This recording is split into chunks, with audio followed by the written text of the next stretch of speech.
Welcome to the Requel podcast and Happy New Year. Wait, it's not New Year, but it is in the podcast. This one's coming out at a weird time just because by the time this one comes out, if you're one of our Patreons from the Krypton Report Patreon for $1 a month, you will hear James and I discussing on the Horror Report New Year's Evil. It was a film that was released in 1980. I think it was 1980. It's my first time watching it. We found it when we were looking for a January holiday-based film as we go through horror and holidays. And I watched it, and it was a canon film, first of all. It wasn't terrible, but you could see the bones of a really good movie. So my pitch is remake. That's right. Remake New Year's Evil. You said it same premises. Same premise. You have a character who's like a Ryan Seacrest type host for New Year's Countdown. And they're basically being plagued by a killer who's murdering somebody at every stroke of the hour that rings in New Year's in a different time zone. Yeah. Simple, right?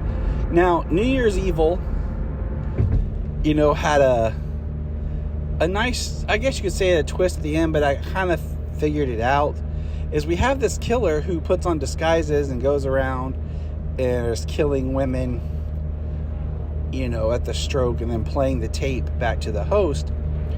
It's fine. And then for the last kill or whatever, puts on a mask. But really, I guess spoilers, okay?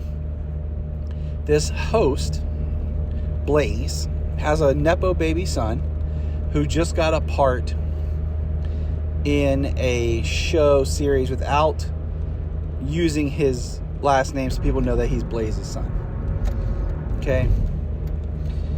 And Blaze's mom could care less. They keep asking where's dad. He's in Palm Springs, whatever. Well, dad is the killer. And it kind of makes sense for one of the kills. A couple of the other ones don't really make sense. They feel like more of kills of convenience. But we don't know who this guy is, but we see his face. And then he puts on the mask, to sneak up on Blaze, and then he pulls it off, and she's like, oh, it's her husband or ex-husband, whatever, and stuff. And it ends with him committing suicide, and then the son kind of taking over because he's got mental illness based on the abuse of his mom. Okay, the seeds are all there. First of all, put a mask on the killer the entire time. New Year's costume parties. If you do a disguise, make it a really good makeup. If this person maybe is an actor or was an actor or something, and we don't know who it is. We never see the killer's face. So even and then maybe there's a shot or two, much like in Scream, where there's the killer, but we don't know it's the killer looking at you, Debbie Salt. And then surprise, boom. Then the twist is, oh, the killer is really the dad, and it's this person, whatever. And then, you show the dynamic between the mother and the son more. Make the people that are being murdered a little bit more targets, because there's one person that's close to Blaze that he murders. And that's the first kill. And I think it's the first kill in the timeline, or if it's a jump around. It was a very low production, not very suspenseful. But the seeds to make a good remake is there. And I've always said, remakes are great when you take movies that were okay or could have been better and you make them better. You give us the movie that we wanted or could have had. That's what the remake is for. Not taking a movie that's awesome, that's great, that still holds up, and then redoing it and adding nothing of value. I can't think of any remakes right now that are good enough to rival the original. There might be one, maybe. I don't know. You'll have to leave me a comment if you can think of one.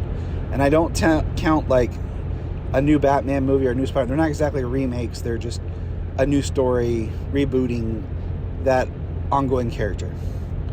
A remake would be like Psycho and then Gus Van Sant's Psycho, which was never needed at all. So yeah, New Year's Evil. It was on Tubi and then it was on Amazon Prime to watch for free. If you watch it, you'll see exactly what I'm saying. Like, this could have been interesting. It still can. I mean, I think the slasher movies are kind of coming back around, but you got to do something with it. You know, having an iconic mask or face, and think of like some of those type party stuff that people wear at New Year's. Like, it gives it an identity. It creates a mystique. It's like crafting a monster, but it's not really a monster. Just a dude's face, not as scary as having that mask. So that's really my critique. I mean, like I said, the bones are there. I say remake it and just make it more suspenseful, more characters. You know, get somebody out there who can do it. Adam Wingard, you know, from Your Next, or Jeff Wadlow had done Cry Wolf. That could have been, it's like a slasher, non-slasher, so that makes it neat. You know, there's ways around it without because it's a property that you can remake that doesn't feel like you're just remaking old stuff again, because nobody knows it exists. You know, that's my pitch.